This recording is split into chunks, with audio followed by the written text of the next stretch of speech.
Salut tout le monde, en direct de Münster, où je viens d'arriver après un petit échauffement d'une vingtaine de kilomètres. Aujourd'hui on va repérer pour vous les 2 dernières difficultés du Tour de France 2023. Alors on va les repérer pour vous parce que personnellement je les connais bien.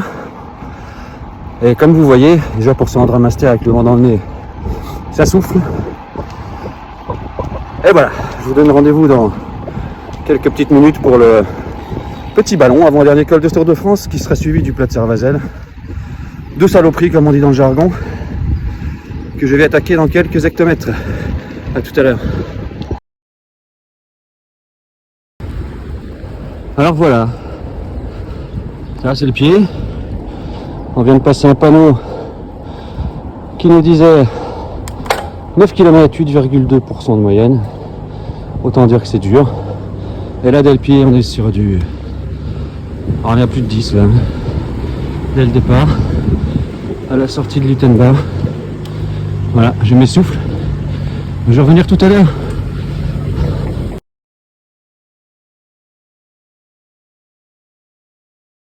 Voilà. Alors je viens de monter 2 km et demi du petit ballon. Et là vous allez voir,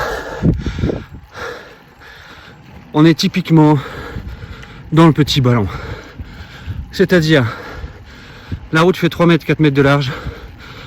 Donc très compliqué pour les voitures suiveuses, pour les DS en cas de pépin, de venir dépanner. On est sur du 9%, 8-9 régulier. Et on voit jamais à plus de 50, 80, 100 mètres. C'est-à-dire que le mec qui part et qui prend 100, 150 mètres, on le voit plus. C'est important. Là on est déjà, allez, on va arriver à 7 km du sommet. Prochain kilomètre à 7,8%. Ça veut dire que ça va être plus cool. Parce que là, je suis déjà sur 23. Donc j'ai plus beaucoup de réserve. Et à tout à l'heure.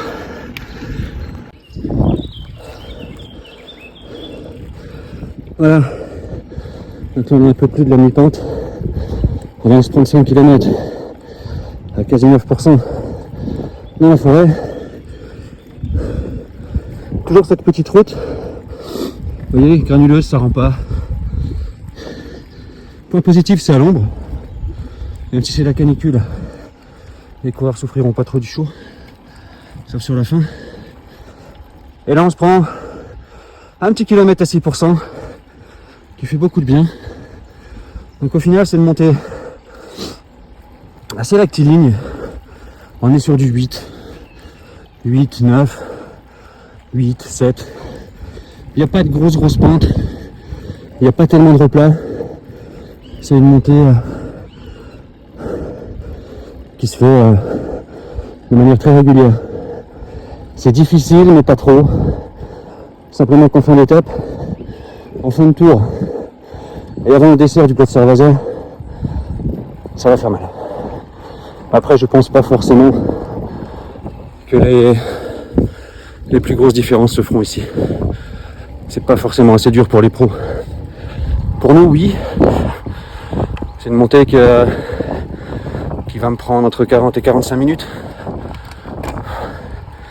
Les pros, ça va se monter en 25-27 minutes. Donc c'est pas non plus aussi long qu'un col des Alpes. C'est dur, mais il faut pas oublier que ça intervient en fin de tour. Si le général n'est pas encore fait, si la fatigue, et là notamment avec le rythme et les peignets qui sont en train de se mettre en ce moment, ça peut être très dur. Donc là on va sortir de la forêt et on va arriver sur des zones qui sont plus exposées au vent. Sans doute un des plus jolis coins d'Alsace. C'est presque, voire plus beau que le Colorado, diront certains. Regardez ça.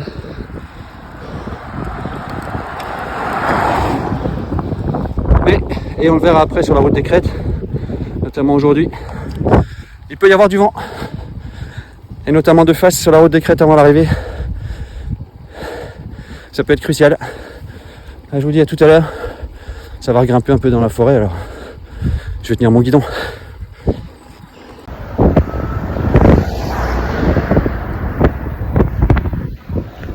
Voilà, 2 km du sommet, on sort définitivement de la forêt. Il reste, mais le kilomètre est quasiment 200 mètres de dénivelé. Je laisse faire le calcul. La fin du petit ballon est difficile, comme le début, comme le milieu. D'autant plus que à la bascule, mais on a la descente. En bas de la descente, qui dure à peu près 9-10 bornes, on tourne à gauche et on est dans le Platzerwasel. Directement dans des pentes assez abruptes. Donc autant vous dire qu'il n'y a pas de vallée pour se refaire une fois qu'on a pété ici. Voilà. Une petite vue sur la vache. Et puis je vais me remettre à l'ouvrage. Voilà, c'est le sommet du petit ballon. Il est juste là le sommet, voilà. Et là ça bascule, on entame la descente qui va nous emmener là-bas du côté de Zondernach, où on va tourner à gauche pour remonter au Platzerwasel qui nous amène sur la route des crêtes. Donc voilà, petit ballon, c'est régulier, c'est 9 km. 9 km pendant lesquels on prend 800 mètres de dénivelé positif, donc c'est quand même, c'est pas rien, mais c'est pas non plus, voilà, c'est pas non plus quelque chose d'extraordinaire. C'est pas le col de la Lose, mais voilà, comme on l'a dit, ça vient en fin de tour, et surtout, faut pas oublier qu'il y a les petits cols vosgiens qui vont, les petits cols du département des Vosges, parce qu'on est dans le massif des Vosges, mais en Alsace ici, les petits cols du département des Vosges qui vont bien entamer les mecs quand même avant d'arriver au petit ballon. Il n'y a pas que ces deux cols là dans l'étape. Et puis c'est le dernier jour du tour, donc les mecs vont être entamés quand même. Donc faut pas sous-estimer la difficulté de ce petit ballon. Et ne pas sous-estimer la difficulté du Platzerwasel qui arrive juste après. D'ailleurs on va y aller parce que c'est bien beau tout ça, mais faut que je rentre à la maison après. Allez, je vais pas filmer la descente parce que j'ai pas la GoPro et on va y aller tranquille, mais c'est une descente qui est dangereuse. La route est pas bonne. On peut atteindre des vitesses assez significatives, et rappelez-vous que sous la pluie en 2014 je crois, voire peut-être un peu avant, je sais plus, bref, Alberto Contador s'était fracturé le tibia et avait dû abandonner le tour sur cette même étape, sur ce même tracé. Allez, à tout à l'heure. Voilà, on vient de faire la descente, on vient de la petite route qui est là, virage à gauche, et Platzerwasel. Pas de vallée, pas de répit, pas de... Et à ce propos, j'ai pas voulu filmer la descente, elle est très dangereuse. La route est dans un état, je sais pas s'ils ont prévu de refaire, je pense pas, c'est dans une semaine. Et la route est dans un état assez lamentable. Les coureurs, faut pas, personne va m'écouter, mais surtout que personne va me voir. Mais il faut pas se ravitailler dans cette descente. Il faut surtout pas lâcher le guidon. Il y a des trous partout, il y a des graviers partout. Je pense que ce sera balayé. Mais aujourd'hui j'ai même une moto devant moi qui a failli se coucher dans un virage sans aller vite, c'est dire. Et donc difficile de se ravitailler ou dangereux. Pas de répit. On tourne à gauche et on attaque une côte qui est difficile. Donc voilà, il faudra faire gaffe aux possibles défaillances dans cette fin de tour. Donc voilà, on est au pied du Platzerwasel. Ça fait 500-600 mètres que je monte. Le début est pas dur. Vous voyez, on est à 6 km 200 du sommet.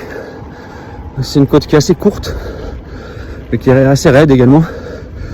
Sauf dans le début, et au milieu il y a un petit replat.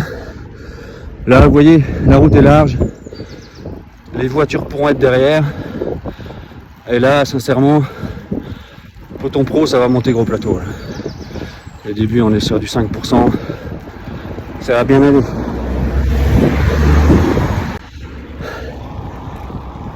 Nous voici, après à peu près 3 bornes d'ascension dans le Platzer Vasel, sur un petit replat. Un peu les gros plateaux là. Les jambes tournent pas, mais ça fait descendre le cœur. Alors les pros vont le mettre là par contre, en tournant les jambes. C'est une portion qui permet de récupérer. Il reste un peu moins de 4 km avant le sommet. Et là on va vraiment rentrer dans le cœur de ce Platzer Vasel, pardon. C'est les 2 derniers kilomètres, vous voyez là la route s'élève déjà. Et on va voir 2 derniers kilomètres aux alentours de 11%. Avant une dernière petite surprise qui pour moi sera vraiment le point crucial de cette étape, dont je vous parlerai après le sommet tout à l'heure. Là maintenant, je vais remettre le petit plateau. Voilà. Et puis je vais arrêter de me filmer parce que ça serait pas décent. Voilà, le dernier replat avant la partie finale du Platzer Vasel. Alors on vient de se prendre 1 km à 10-11%. Là c'est un peu plus cool. Ah, c'est passé les motards.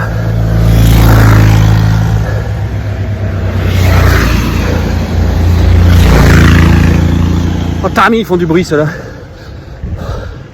Ah ça va, ceux-là ça allait. Et donc on va arriver dans l'état de borne du sommet bientôt. Et les 2 derniers qui sont très durs. Donc la route est granuleuse.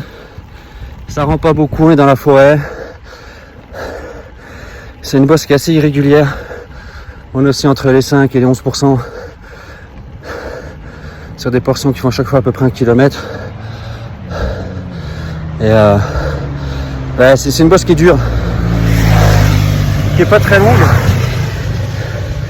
Mais pour vous donner, pour les connaisseurs, pour les spécialistes,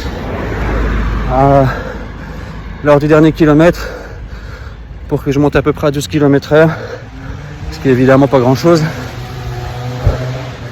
il me fallait développer 260 watts.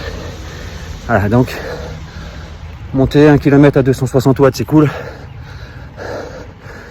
Monter tout un col c'est déjà plus dur. Et donc voilà, c'est juste simplement pour dire aux gens qui ont des capteurs de puissance, qui connaissent un petit peu ça, que la pente est assez abrupte sur ce Platzer Vasel. Alors qu'on arrive à la station de ski du Schnepfenried, la route décrétée à 6 km, le Markstein à 9, donc 9 bornes de l'arrivée, 2 bornes du sommet, et puis la petite route des crêtes qui réservera ses surprises dont je vais vous parler juste après. Et allez, à tout à l'heure, ça va remonter. Voilà, on est au sommet du Platzer Vasel, qui est là-bas, dans l'autre sens. Donc le dernier kilomètre 200 exactement, c'est du 10%. C'est tout droit, c'est 10%. La route est... Voilà, c'est du gros grain, c'est dur. Alors c'est rien d'insurmontable, parce que 10%, voilà, dans le peloton pro, c'est pas non plus...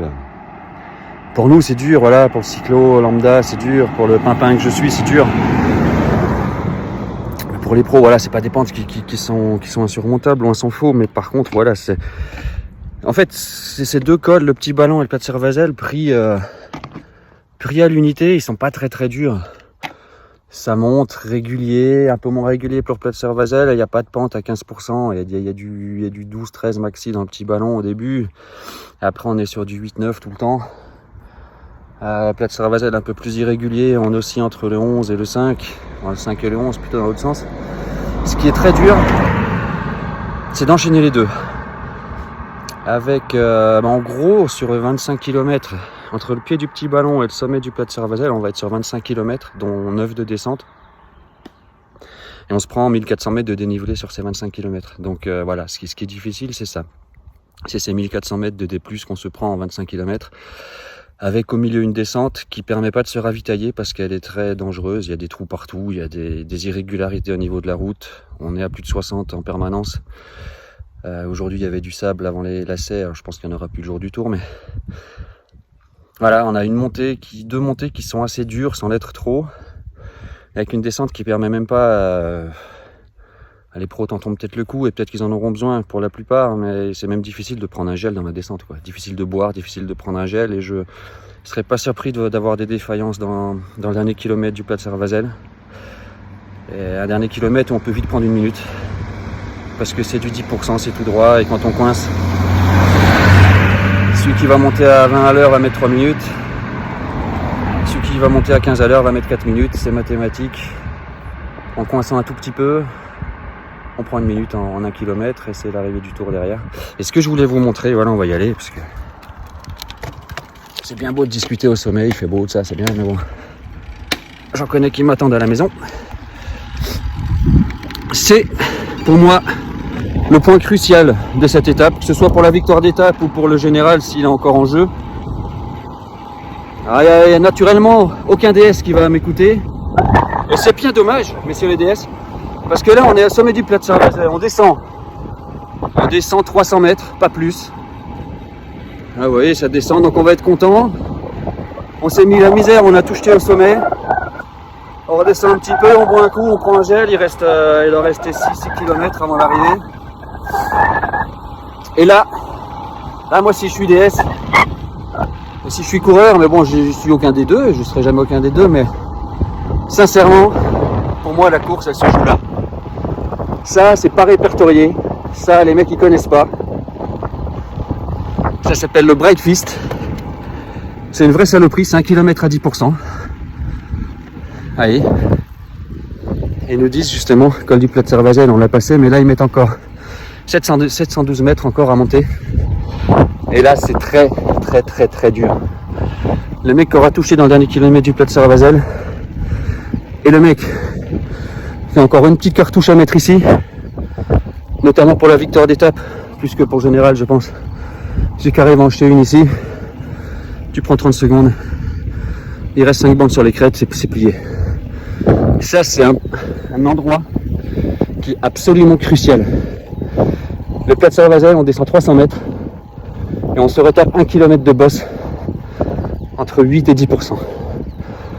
Et ça, sur la carte du tour, j'ai vu, ça ressemble à rien. Ça ressemble à un petit faux plat après le col. Genre ça redescend pas tout de suite. Mais ça, c'est pas que ça redescend pas, ça monte. Ça monte et c'est dur. Voilà. Pour moi, l'étape, elle se joue ici. Je peux me tromper, bien sûr. Allez, on se revoit à Marstein. Et voilà, le final de cette étape. Donc là, on est sur la route des crêtes. La route des crêtes vosgiennes. Donc qui se situe entre au nord le col des Bachenelles, le calvaire et le grand ballon qu'on devine au sommet des Vosges, qu'on devine là-bas à l'observatoire là-bas au-dessus de la montagne. Donc là il reste 1,5 km avant le Marstein, on est sur une portion descendante, faux plat descendant, avec du vent de face. C'est pour ça que je vous montre ma grosse gueule tout près, parce qu'il y a du vent, il y a du vent de face.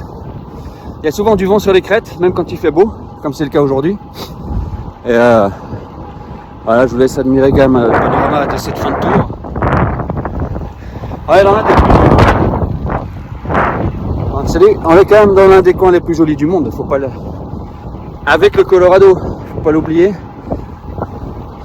Alors voilà, donc c'est tout ce qui là, c'est plus ici qu'on va reprendre du temps, c'est vraiment roulant. Ça reste dur parce que c'est pas plat, c'est faux plat descendant, c'est faux plat montant, c'est en force. Mais là vous voyez, voilà, même sans pédaler beaucoup, même avec les vents de face, tu as 32 en discutant. Donc le mec aura réussi à prendre 15-20 secondes dans le dernier talus du Bright Fist, il va gagner l'étape. Voilà, normalement. Donc voilà, bah écoutez, le Marstein il est juste là-bas. On voit les remontées. Il n'y a plus grand intérêt à filmer ici, si ce n'est de profiter du paysage. Un petit peu de fraîcheur, c'est cool parce que les 35 degrés attendus aujourd'hui, ben, là pour l'instant il en fait que 25 et c'est cool. Donc bravo, merci si vous êtes allé au bout de ce truc.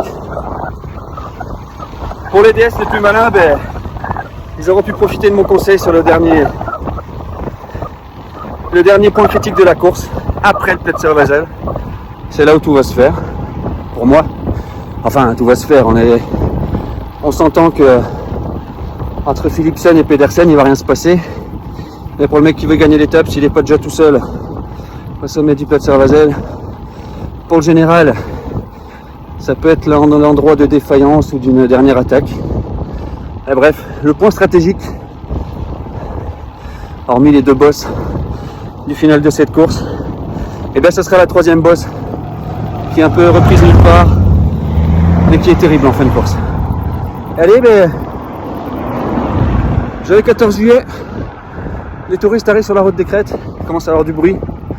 Moi je vais en profiter pour me barrer parce que la route des Crêtes c'est fait pour être calme. Hein. Je vous fais un gros bisou, je vous dis à bientôt et merci d'être allé au bout de tout ça. Ciao ciao.